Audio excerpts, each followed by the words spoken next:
Hey everybody, this is AJYT Abbott, and today we're going to be reviewing Season 5, Episode 2 of Fear the Walking Dead, titled The Hurt That Will Happen. If you have not seen this episode, this review will contain spoilers, so you will probably need to leave out of here right now, because this will obviously contain spoilers for the show, if you're not caught up all the way to the Season 5, Episode 2, The Hurt That Will Happen. So, let's begin. So a key element of this episode is, of course, the nuclear toxic zombies, which will get people sick. We meet a character, I can't recall her name at all, I'm sorry. I really can't recall her name for, like, the life of me. But she meets up with Morgan and Alicia, and then, near the end of the episode, they're all together and everything, helping each other. She's very skeptical, and she's very survivalistic, if that's a word. And she's very wary of, Morgan and Alicia, because she doesn't know if they've been exposed to the zombies, or, are they bad people? So she has trust issues, obviously, and we see that as, Morgan offers her help, and then he's like, if you complete your mission, you can hang out with us. She's like, no, she's like, I'm better off on my own. She's basically in Season 3 Michonne mode. Where she's just a loner, she's, blocked off.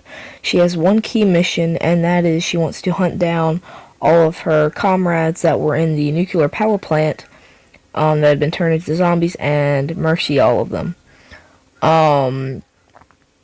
So I think that was a cool element to this episode. We're meeting more and more people throughout the season so far, different backgrounds and everything, and it's bringing out some cool story elements like these toxic zombies that if you get near them, you will get sick and you could die from the radiation of it all. It's like Fallout. So yeah.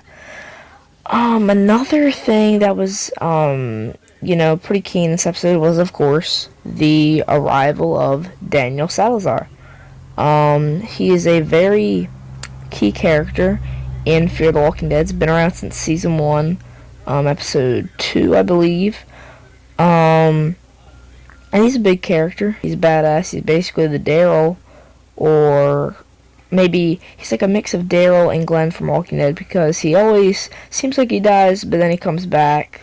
In Glenn's case, that happened like 2 or 3 times, until, that faithful night.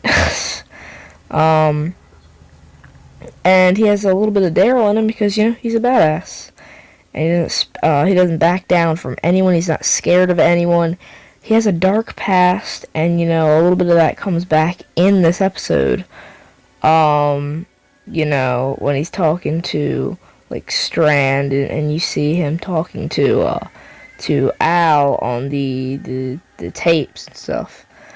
Or you just see him mentioning certain things about his past throughout the series, and it all comes full circle in this episode where, him and Strand meet back up, and at the end, Daniel forces Strand away.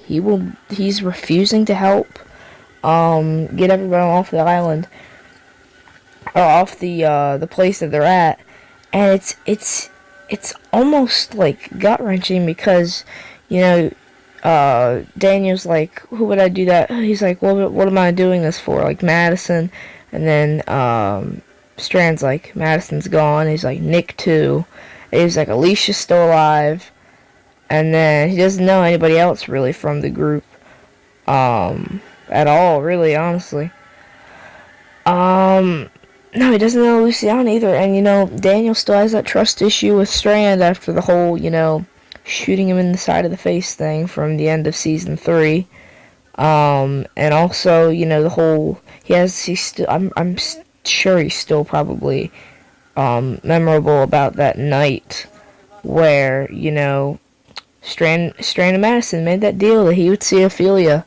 And, when he came there, she was gone. She was gone. She was dead. And he had to put her down. That was probably the worst day of Daniel's life. Absolutely. So they continue looking for Al also in this episode. They don't have any luck. And, John and June, there's a little side story about them and Luciana, talking to Luciana, because Luciana is back at the building where they were at the last episode where the kids left them. And by the way, I don't know why they decided to leave her there. She is injured, and as we see in this episode, she's not very accurate with her shots or pistol or anything. So I don't know why they left her at that place with no supervision, but yeah. She almost dies as well. But they get there and they save her.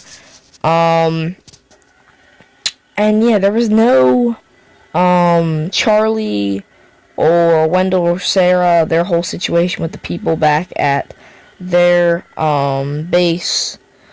So yeah, honestly, this was a pretty good episode. Not as good as last week's, but it still had that cool element with the nuclear zombies, and of course Daniel Salazar. Hopefully he returns later this season.